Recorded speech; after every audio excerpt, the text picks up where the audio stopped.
ఓం శ్రీమాత్రే నమః.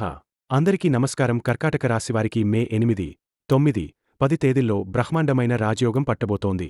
నిజంగా చెప్పాలంటే మీరు నక్కతోక తొక్కినట్లే. ఈ 3 రోజుల్లో అదృష్టం మీ వైపు పరుగెడుతుంది. మీకు జరగబోయేది ముందే తెలిస్తే మీరు ఆశ్చర్యపోతారు. డబ్బు పరంగా అనుకోని లాభాలు, మంచి అవకాశాలు ఒక్కసారిగా మీ జీవితంలోకి వస్తాయి.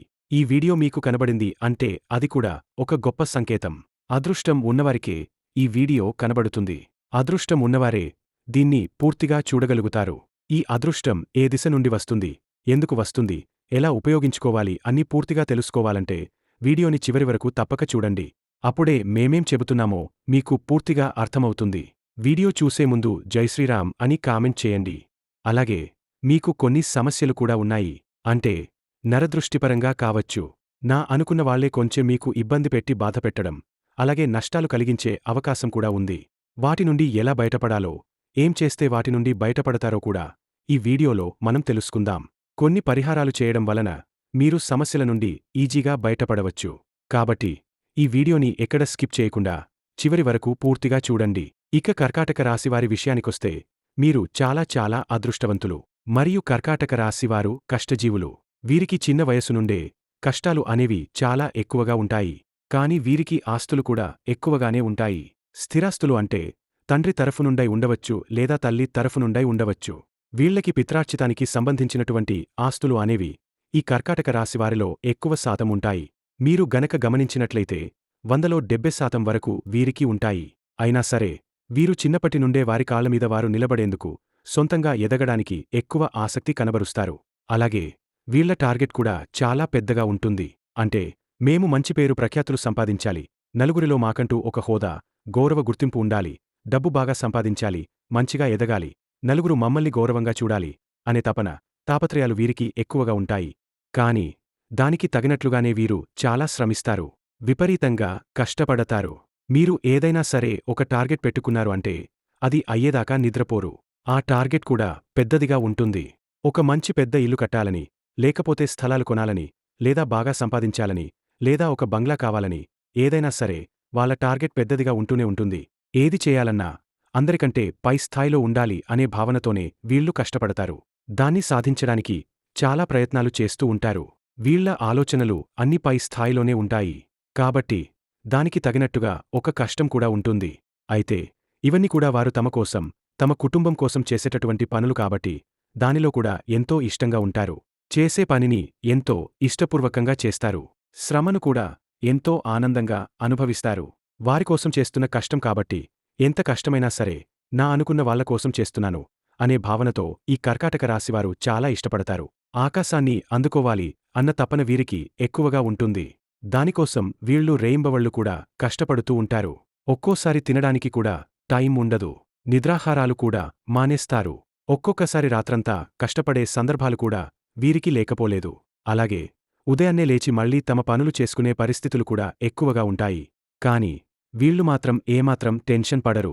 ఎంత పని ఉన్నా సరే ప్రశాంతంగా చేసుకుంటారు. సంతోషంగా తన వాళ్ల కోసం టైం స్పెండ్ చేస్తారు. ఈ కర్కాటక రాశివారిలో మంచి ప్లస్ పాయింట్ ఏమిటంటే మేము మంచి తెలివిగలవాళ్లం అనే ఆత్మవిశ్వాసం.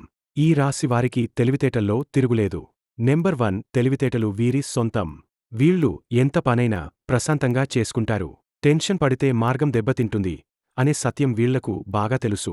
కాబట్టి నిమ్మలంగా చేసుకుంటూ ముందుకు వెళ్తారు. గబగబా చేయడం, టెన్షన్ పడుతూ చేయడం లాంటి పనులు వీరికి అస్సలు నచ్చవు.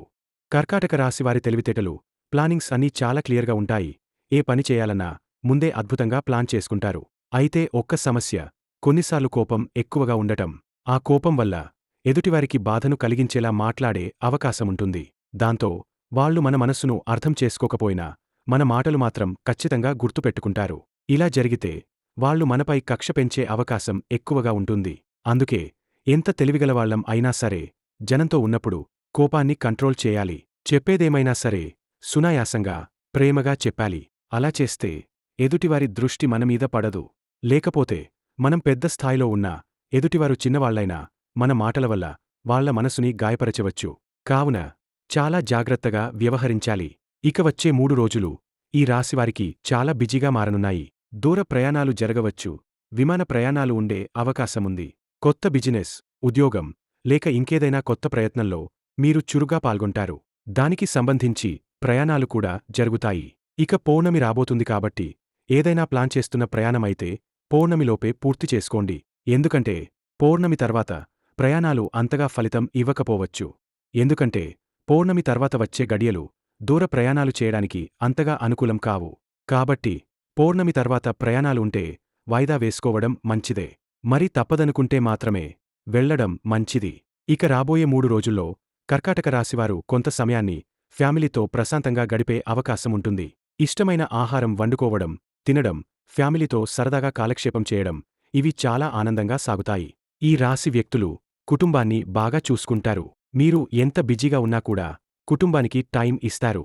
అవసరమైతే పనులన్నీ పక్కన పెట్టి ఏం చేసినా మన కుటుంబం కోసమే కదా మనం అంతా చేస్తాం అని ప్రేమతో ఆలోచించి తెలివిగా వారితో టైం స్పెండ్ చేస్తారు. ఇక్కడే కాదు, సరదాగా బయటికి తీసుకెళ్లడం, వాళ్లతో ఆనందంగా మాట్లాడటం, పిల్లలతో ఆడుకోవడం, లేదా వాళ్లకు ఇష్టమైన పనులు చేయడం ఇవి అన్ని మీరు ఎక్కువగా చేస్తూ ఉంటారు. అలాగే మీరు ఎప్పుడూ టార్గెట్స్ కోసం ప్లాన్స్ వేసుకుంటూ ఉంటారు. మీకు మంచి ప్లానింగ్ స్కిల్స్ ఉన్నాయి. కానీ కొన్నిసార్లు ముందుగానే ఎక్కువగా ప్లాన్ చేయడం వల్ల అవసరమైన టైంలో ఇబ్బందులు వచ్చే అవకాశం కనిపిస్తుంది. దానివల్ల ఎదుటివారు నవ్వుకునే పరిస్థితి వస్తుంది. కాబట్టి ఏ పని అయినా ఎప్పుడు మొదలుపెట్టాలి, ఎప్పుడు పూర్తి చేయాలి అనే ప్లానింగ్ చిన్నదైనా కానీ ఖచ్చితంగా ఉండాలి. అప్పుడు మాత్రమే మీరు ఆ పనిని సకాలంలో పూర్తి చేయగలుగుతారు. ఏదైనా పని చేయాలి అనుకున్నప్పుడు, ఆ పనికోసం డబ్బు అవసరమున్నప్పుడు, మీ దగ్గర సరిపడా డబ్బులు లేకపోతే అప్పు చేయకుండానే మీ సొంత డబ్బులు వచ్చే వరకు ఆగడం చాలా మంచిది. ఇలా చిన్న చిన్న విషయాల్లోనూ ప్లానింగ్ చేసుకుంటూ, సర్దుబాటు చేసుకుంటూ ముందుకు వెళ్లడం వల్ల మీరు విజయం వైపు నడుస్తారు. ఈ రాశివారు హృదయపూర్వకంగా ప్రతి విషయాన్ని ఎదుర్కొంటారు. పెద్ద విషయాన్ని సైతం చిన్నగా మార్చే శక్తి వీరిలో ఉంటుంది. అలానే చిన్న విషయాన్ని పెద్దదిగా అనిపించుకునే మార్గంలోకి వెళతారు. వారి మనస్సు చాలా సున్నితమైనది. కాని దానికి బలమైన గట్టి అంచులు ఉంటాయి. ఎవరైనా మాయ మాటలు చెప్పినా అది నిజమా కాదా అనేది వెంటనే పసిగట్టగలుగుతారు. కాని బయటికి చెప్పరు. నిశ్శబ్దంగా చూస్తారు. డబ్బు పోతే మళ్లీ సంపాదించగలం అనే ధైర్యం వీరిలో ఉంటుంది. కాని డబ్బు వృథా అయితే మాత్రం వారు చాలా బాధపడతారు. పెట్టుబడులో తెలివిగా ఆలోచిస్తారు. ఒక్కసారి ఏదైనా తప్పు జరిగిందంటే దానికి పరిష్కారం కనిపెట్టే దారిలోనే ఉంటారు. వారు డబ్బు వదలకపోవడమే కాదు, అదే డబ్బును ఎలా పెంచుకోవాలో కూడా తెలివిగా ఆలోచిస్తారు. ప్రేమలో పడితే అంతే. అంతా మరచిపోయి మనసంతా ఒకరికి అంకితం చేస్తారు. ప్రేమను కేవలం మాటలకే పరిమితం చేయరు. ప్రతిరోజూ ఒక మధుర జ్ఞాపకంగా మార్చాలనుకుంటారు. కాని ఎవరైనా మోసం చేస్తే వారి జీవితంలో ఇక ప్రేమ అనే మాటకి స్థానముండదు.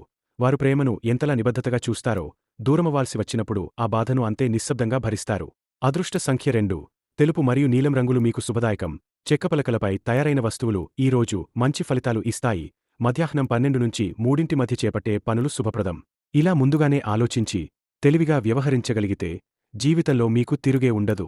ఎందుకంటే మీరు ఎప్పుడు తెలివిగా ఉండి మీ సంపాదనను పెంచుకుంటుంటే మీ మీద నరదృష్టి పడే అవకాశాలు ఎక్కువగా ఉంటాయి.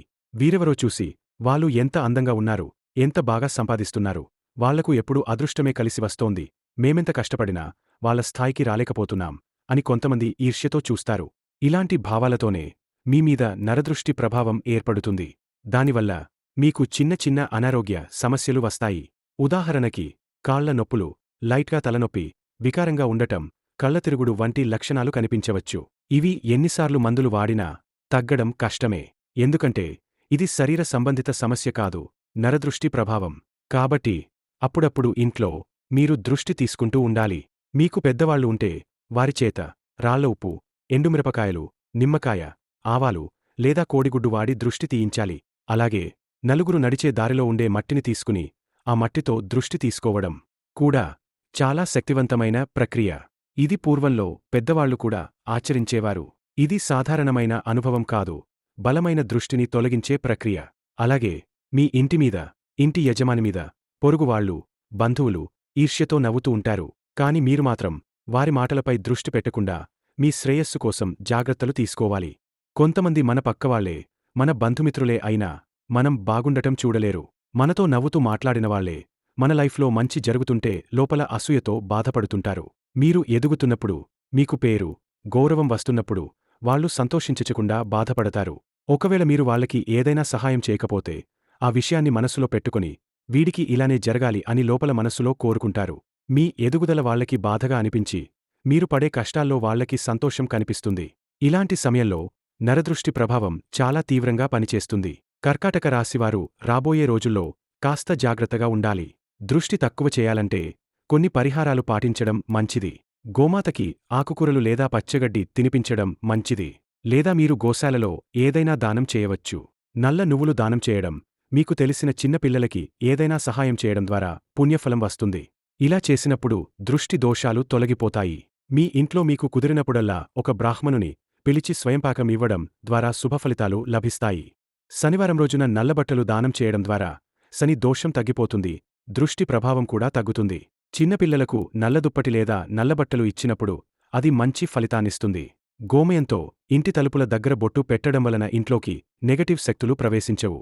తులసి మొక్కకి రోజూ నీళ్లు పోసి దీపం వెలిగించడం వల్ల శుద్ధి కలుగుతుంది, దృష్టి ప్రభావం తగ్గుతుంది.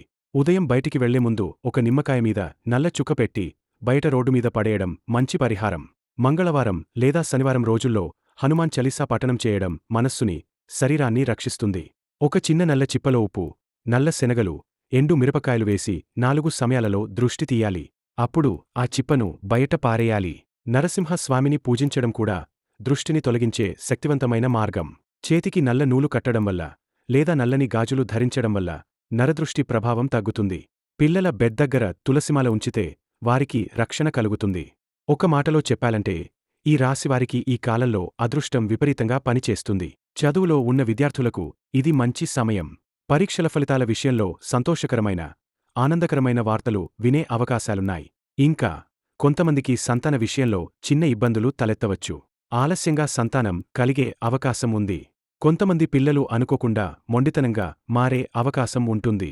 ఈ మొండితనాన్ని తగ్గించడానికి చిన్న పరిహారాన్ని పాటించొచ్చు. రోజూ ఇంటి దగ్గర కుక్కలకు బిస్కెట్లు కాని, బ్రెడ్ కాని పెట్టడం, అలాగే శుభ్రమైన నీళ్లు పెట్టడం వలన పిల్లల మీద ఉన్న మొండితన ప్రభావం దూరమవుతుందని పెద్దలు చెబుతారు. ఇది చిన్న పని అయినా మంచి మార్పును తీసుకురాగలదు. అలాగే మీ ఇంట్లో తులసి మొక్క ఉంటే ఆ తులసి మొక్క చుట్టూ ఉండే మట్టికి ప్రత్యేక శక్తి ఉందని పెద్దలు చెబుతారు. మీరు ఏదైనా ముఖ్యమైన పనికోసం బయటకు వెళ్లేటప్పుడు ఆ తులసి మట్టిని చిటికెడు తీసుకుని నుదుటిపైగాని, చెవి దగ్గరగాని బొట్టులాగా పెట్టుకుని వెళ్ళినట్లయితే ఆ పని విజయవంతం అయ్యే అవకాశాలు పెరుగుతాయి. తులసి మట్టి పవిత్రమైనదిగా భావించబడుతుంది. అందుకే దీన్ని ఇలా వాడితే మంచి ఫలితం కలుగుతుందంటారు. ఇలాంటి చిన్న పరిహారాలను పాటించడం వలన మీరు అనుకున్న పని జరగటానికి అవకాశాలు మెరుగవుతాయి. ఈ కాలంలో కర్కాటక రాశివారికి విదేశీ ప్రయాణ యోగం బలంగా ఉంది. విదేశాల్లో ఉద్యోగం చేయాలనుకున్నవారికి ఆశాజనకంగా మారే సమయం ఇది. గవర్నమెంట్ రంగంలో ఉద్యోగం కోసం ఎదురుచూస్తున్నవారు కూడా మంచి ఫలితాలను పొందే సూచనలు కనిపిస్తున్నాయి. ఇంకా వివాహం ఆలస్యమవుతున్నవారికి తాను ఇష్టపడిన వ్యక్తితో వివాహం జరిగే యోగం ఏర్పడుతుంది. ప్రేమికులకు ఇది అనుకూల సమయం. రాజకీయాల్లో ఉన్నవారికి చిన్న చిన్న సమస్యలు వచ్చినా చివరికి విజయం మీదే అవుతుంది. మీ జాతకంలో ఉన్న అదృష్టం, దైవ ఆశీర్వాదం ఈ సమయంలో మీ వెన్నంటి ఉంటాయి. కాని బయట మనుషులతో మాత్రం కాస్త జాగ్రత్తగా ఉండాలి. నవ్వుతూ మాట్లాడే వాళ్ళందరూ మనవాళ్లే అనుకోవద్దు. ఎవరి మీదనైనా కోపం ఎక్కువ చూపించకుండా ప్రేమగా మెలగాలి. మీరు నిష్కల్మషంగా ఏదైనా నిజం చెప్పినా ఎదురుగా ఉన్నవారు దాన్ని తప్పుగా అర్థం చేసుకుని దానికి ప్రతిస్పందనగా కక్షపెట్టే ప్రమాదం ఉంటుంది. అందుకే మీ మాటలు మర్యాదగా ఉండాలి. ఎవరి దగ్గర ఎక్కువగా మాట్లాడకండి. అవసరముంటే మాత్రమే మాట్లాడండి. ఇలాంటి జాగ్రత్తలు పాటిస్తే మీరు ఎంతో గొప్ప శుభఫలితాలను పొందుతారు. కర్కాటక రాశివారి గురించి తెలుసుకున్నాం కదా. వీడియో నచ్చినట్లయితే లైక్ చేయండి. మరిన్ని వీడియోల కోసం మా ఛానల్ని సబ్స్క్రైబ్ చేసుకుని మమ్మల్ని సపోర్ట్ చేయండి. జై శ్రీరామ్. ధన్యవాదాలు.